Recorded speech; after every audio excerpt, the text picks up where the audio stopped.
Good morning students. देखो class 12th में mathematics में हमने अवकलनीयता चालू की थी, है ना। हमारी संतत यानी कंटिन्यूटी खत्म हो गई थी।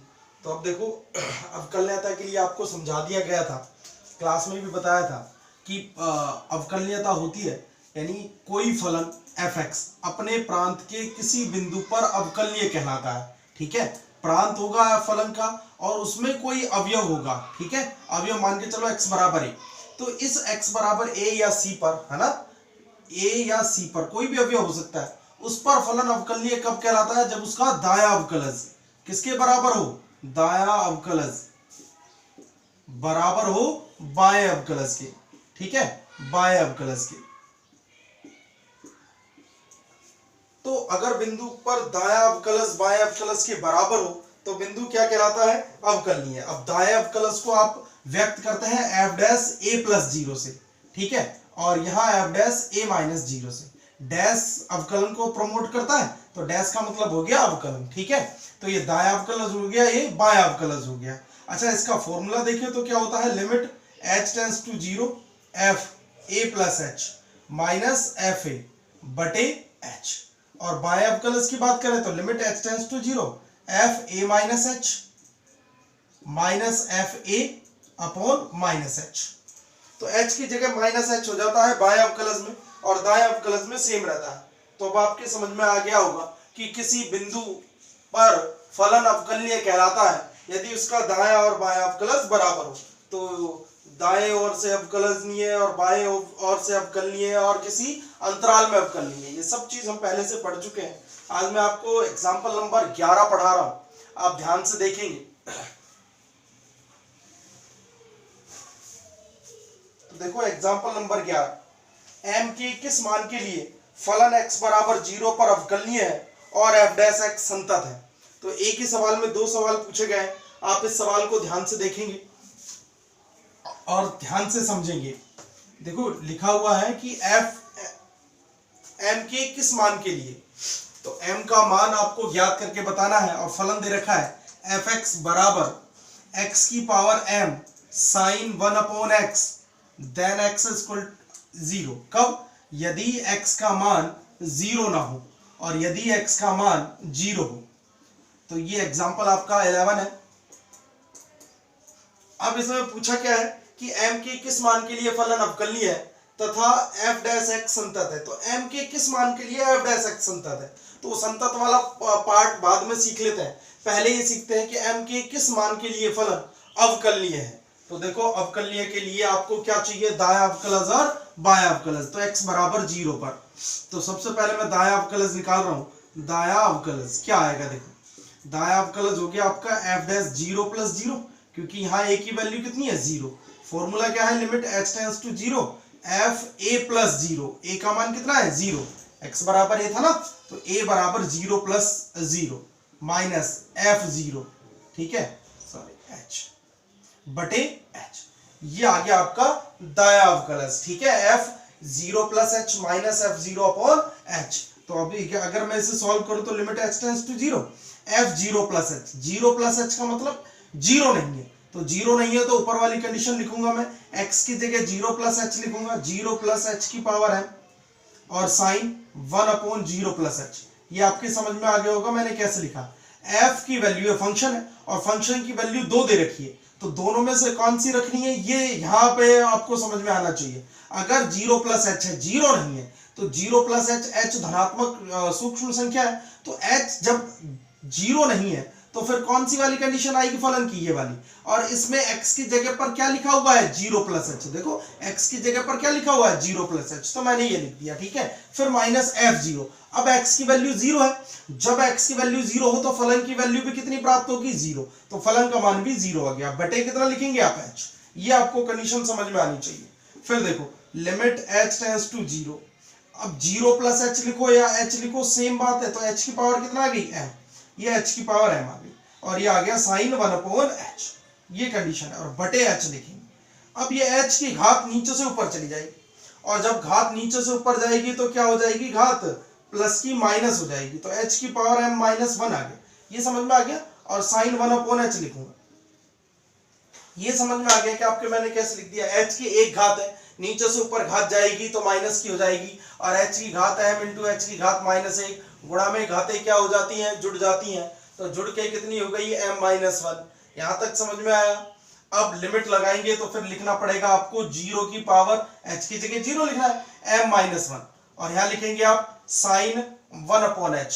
अच्छा, h की वैल्यू 0 रखेंगे तो साइन की वैल्यू प्राप्त होगी, और हमें पता है साइन कभी भी अनंत नहीं होता, साइन की वैल्यू ऑलवेज -1/1 के बीच में प्राप्त होती है ना, कि मध्य परिमित यानी निश्चित कोई एक संख्या, परिमित संख्या, ये प्राप्त होती है। अब आपको समझ में आ गया होगा कि लिमिट चाहे जो भी हो, साइन की वैल्यू या कोस की वैल्यू ऑलवेज -1/1 के बीच में, मिडिल में स्थित होगी कहीं पे भी, ठीक है। और कौन सी संख्या होगी, परिमित संख्या।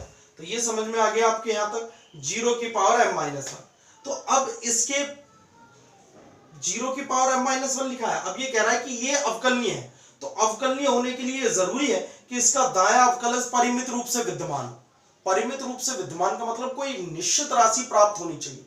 अगर मैं यहां देखूं तो कोई निश्चित राशि प्राप्त नहीं हो रही, लेकिन अगर मैं 0 को इससे गुणा कर दूं, 0 को आप किसी भी अनिश्चित संख्या से गुणा करेंगे तो वो क्या प्राप्त हो जाना है, 0, ठीक है। अनंत से गुणा नहीं कर रहा मैं इसे किसी निश्चित, देखो लिखा हुआ है परिमित संख्या, किसी एक निश्चित संख्या से गुणा कर रहा हूं, और गुणा करने के लिए आपको 0 की पावर m-1 मतलब 0 होना चाहिए। तो m की वैल्यू क्या रखें, तो m की वैल्यू के लिए आप बाधित हो रखे हैं, तो देखो m की वैल्यू क्या रखनी पड़ेगी, तो इसके परिमित रूप से विद्यमान होने के लिए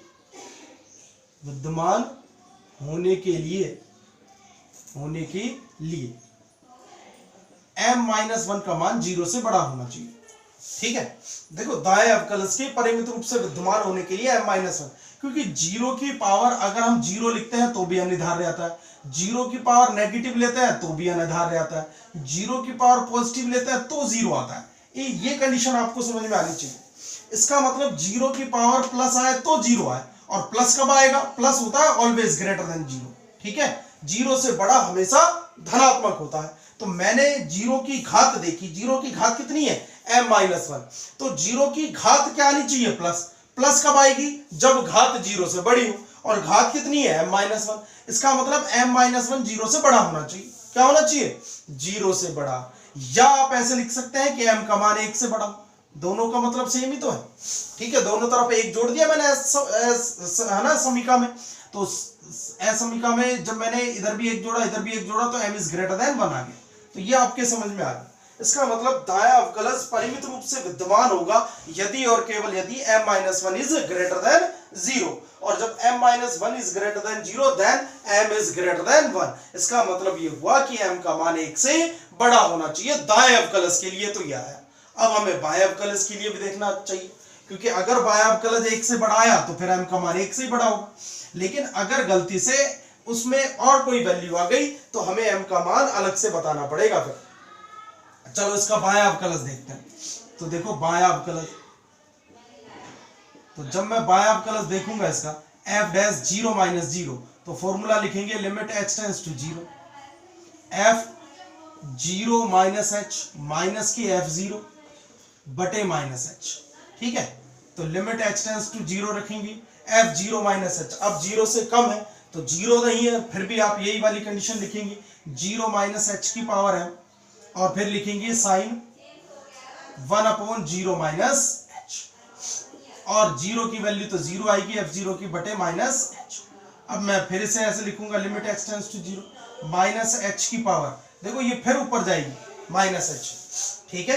तो माइनस h की घात 1 ऊपर जाएगी, कितनी हो जाएगी m-1, सेम वही वाली कंडीशन, ठीक है। और यहां लिखेंगे हम साइन माइनस के 1/h, ठीक है। अच्छा, ये साइन माइनस थीटा किसके बराबर होता है, माइनस साइन थीटा के। किसके बराबर होता है, माइनस साइन थीटा के। तो मैं यहां लिखूंगा लिमिट h टेंड्स टू 0 और माइनस h की पावर m-1 और साइन 1/h। आप चाहे तो इसे अलग अलग करके लिख सकते हैं, यहाँ -1 की पावर 1 है और यहाँ -1 की पावर m-1, दोनों घातें जुड़ के कितनी हो जाएगी m।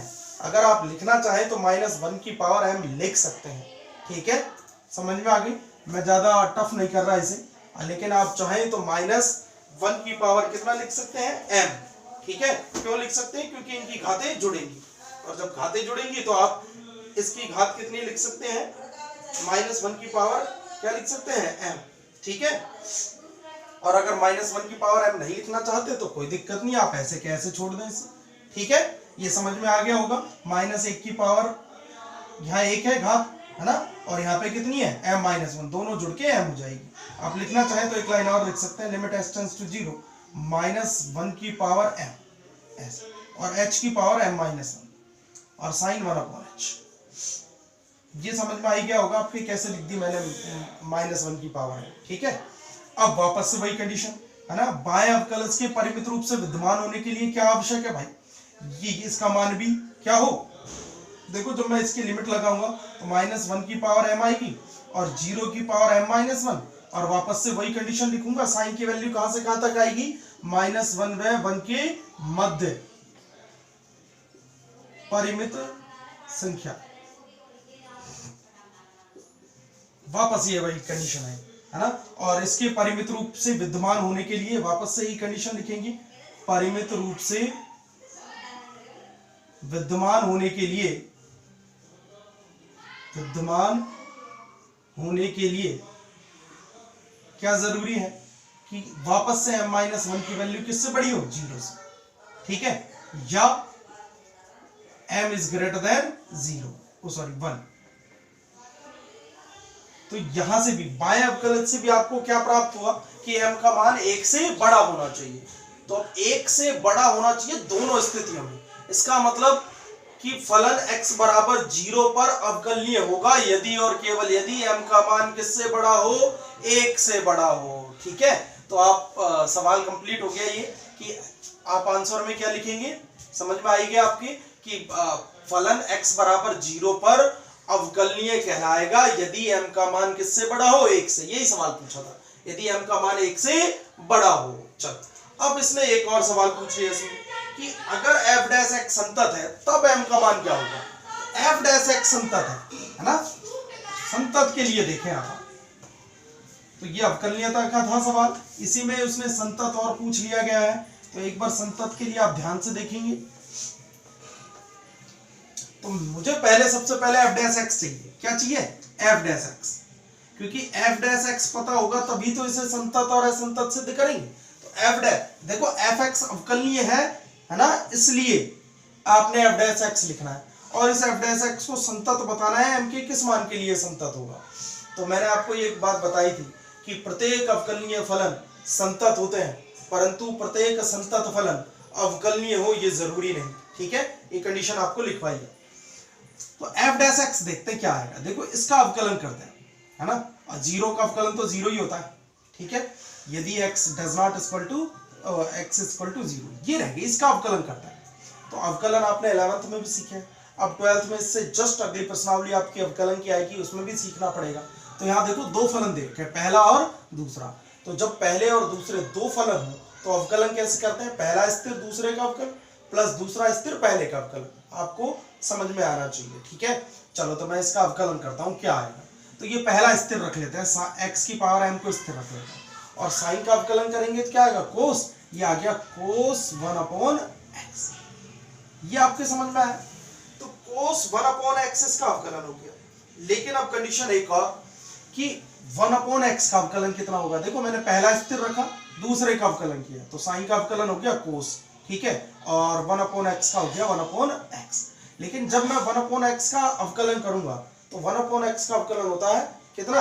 देखो 1/x का अवकलन करने के लिए x की पावर -1 लिख लेते हैं। अब अवकलन करते हैं तो घात आगे और घात में से 1 कम कर देते हैं, तो -1 इंटू में x की पावर -1 मतलब -x की पावर -2।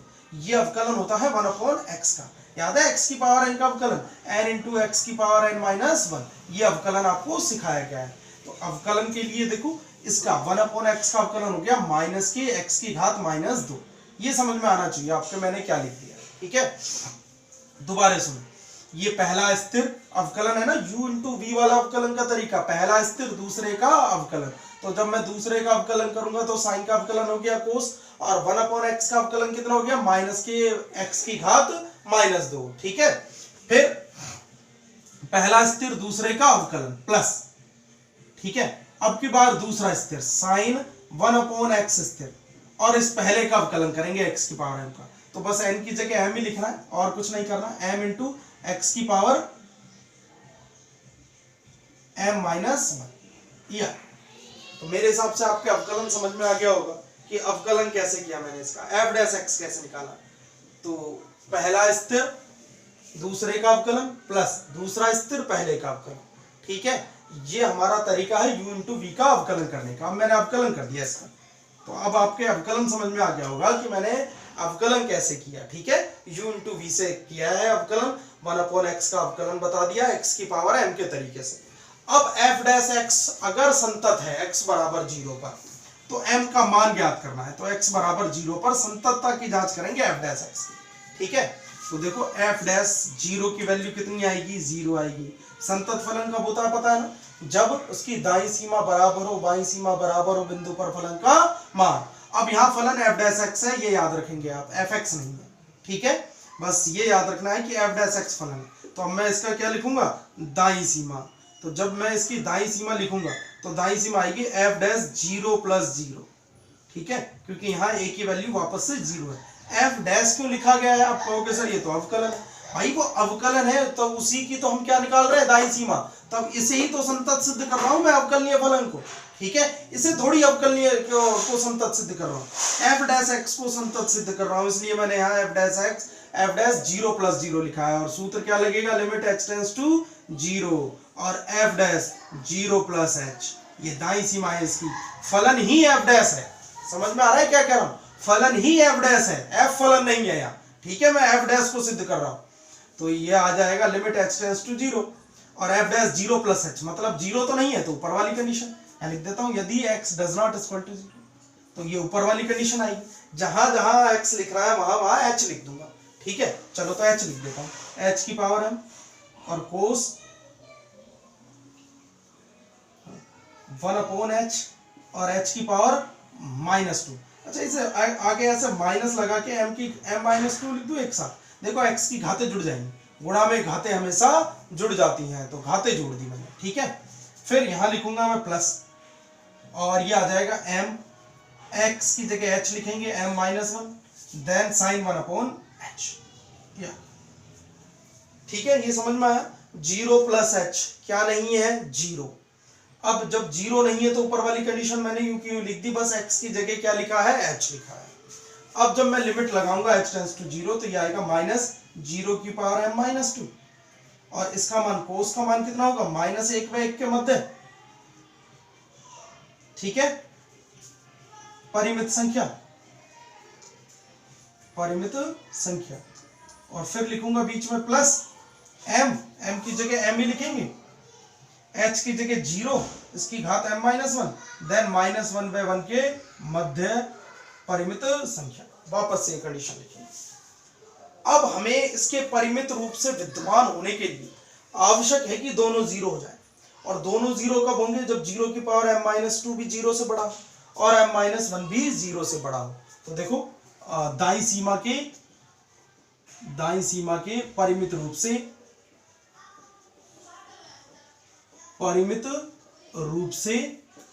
विद्यमान होने के लिए आवश्यक है कि m-2 इज ग्रेटर देन 0 तथा m-1 इज ग्रेटर देन 0, या ऐसा लिख सकते हैं m इज ग्रेटर देन 2 या m is greater than 1, then तब m इज ग्रेटर देन 2।